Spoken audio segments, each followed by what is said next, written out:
kami dari kelompok 1 ingin membawakan materi yang berjudul konsep syirkah. Ayo simak videonya. Dalam sistem ekonomi Islam, terdapat beberapa instrumen yang digunakan untuk mengatur hubungan bisnis dan keuangan. Salah satu instrumen tersebut adalah syirkah, yang merupakan bentuk kerjasama antara dua atau lebih pihak untuk mencapai tujuan bisnis yang sama. Syirkah memiliki peran penting dalam sistem ekonomi Islam karena memungkinkan para pengusaha untuk bergabung dan berbagi risiko dalam menjalankan bisnis. Selain itu, syirkah juga dapat membantu meningkatkan efisiensi dan produktivitas bisnis dengan memanfaatkan sumber daya dan keahlian yang dimiliki oleh masing-masing pihak.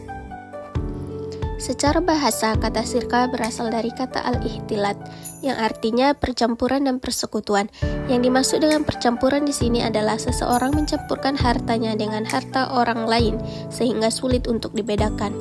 Sedangkan secara istilahnya, para ulama mengartikan bahwa syirkah itu adalah suatu akad kerjasama antara dua orang atau lebih untuk suatu usaha tertentu, di mana masing-masing pihak memberikan kontribusi dana atau amal dengan kesepakatan bahwa keuntungan dan kerugian akan ditanggung bersama sesuai dengan kesepakatan.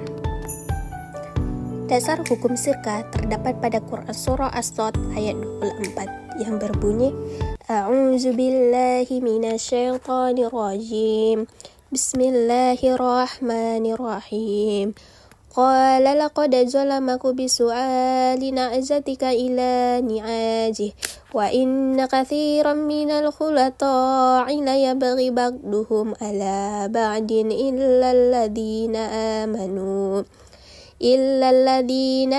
amanu wa 'amilus solihati wa qalilum ma hum wa zanna Daudu annama fatannahu fastaghfara rabbahu wa kharra raki'an wa anab. Syarat-syarat syirkah ada 5. Yang pertama, benda atau harta merupakan alat pembayaran yang sah dan dapat dinilai, baik dalam bentuk dinar, dirham, rupiah, dan bentuk lain. Yang kedua, benda atau harta dapat diserah terimakan. Yang ketiga, pembagian keuntungan harus jelas. Yang keempat, adanya pokok harta, baik sama atau beda jumlahnya. Dan yang terakhir adalah untung rugi diterima dengan ukuran harta masing-masing sesuai dengan kesepakatan. Rukun syirkah. Ada 2 pendapat mengenai rukun syirkah. Pendapat yang pertama, menurut ulama Hanafiyah, syirkah memiliki 2 rukun, yaitu ijab dan kabul. Pendapat yang kedua, menurut Abdurrahman Al-Jaziri, rukun syirkah ada 3, yaitu orang yang berakad, ijab dan kabul, dan objek akad. Macam-macam syirkah. Syirkah itu terbagi menjadi 2 bagian. Yang pertama ada syirkah amlak, yang dimana syirkah amlak ini adalah beberapa orang memiliki secara bersama-sama sesuatu barang. Pemilikan secara bersama-sama atas sesuatu barang tersebut bukan disebabkan adanya perjanjian di antara para pihak atau tanpa ada akad atau perjanjian terlebih dahulu. Misalnya pemilikan harta secara bersama-sama yang disebabkan atau diperoleh karena pewarisan. Lalu yang kedua ada syirkah ukut. Syirkah ukut ini ada atau terbentuk disebabkan para pihak memang sengaja melakukan perjanjian untuk bekerja sama atau bergabung dalam suatu kepentingan harta atau dalam bentuk penyertaan modal. Dan didirikannya serikat tersebut bertujuan untuk memperoleh keuntungan dalam bentuk harta benda. Yang dimana syirkah ukut ini terbagi menjadi beberapa bagian. Yang pertama ada syirkah inan. Syirkah inan adalah serikat harta yang mana bentuknya adalah berupa akad atau perjanjian dari 2 orang atau lebih berserikat harta yang ditentukan oleh keduanya atau para pihak dengan maksud mendapat keuntungan atau tambahan dan keuntungan itu untuk mereka yang berserikat. Lalu yang kedua ada syirkah mufawaddah. Syirkah mufawaddah ini dapat diartikan sebagai serikat untuk melakukan suatu negosiasi, dalam hal ini tentunya untuk melakukan suatu pekerjaan atau urusan, yang dalam istilah sehari-hari sering digunakan istilah partner kerja atau grup. Lalu yang ketiga ada syirkah wujuh. Syirkah wujuh ini berbeda dengan serikat sebagaimana telah dikemukakan di atas tadi. Adapun yang menjadi tindak perbedaannya bahwa dalam serikat ini yang dihimpun bukan modal dalam bentuk uang atau skill, akan tetapi dalam bentuk tanggung jawab dan tidak sama sekali atau keahlian pekerjaan atau modal uang. Lalu yang keempat ada syirkah abdan. Syirkah abdan adalah bentuk kerjasama untuk melakukan sesuatu yang bersifat karya. Dan yang terakhir ada syirkah mudorobah.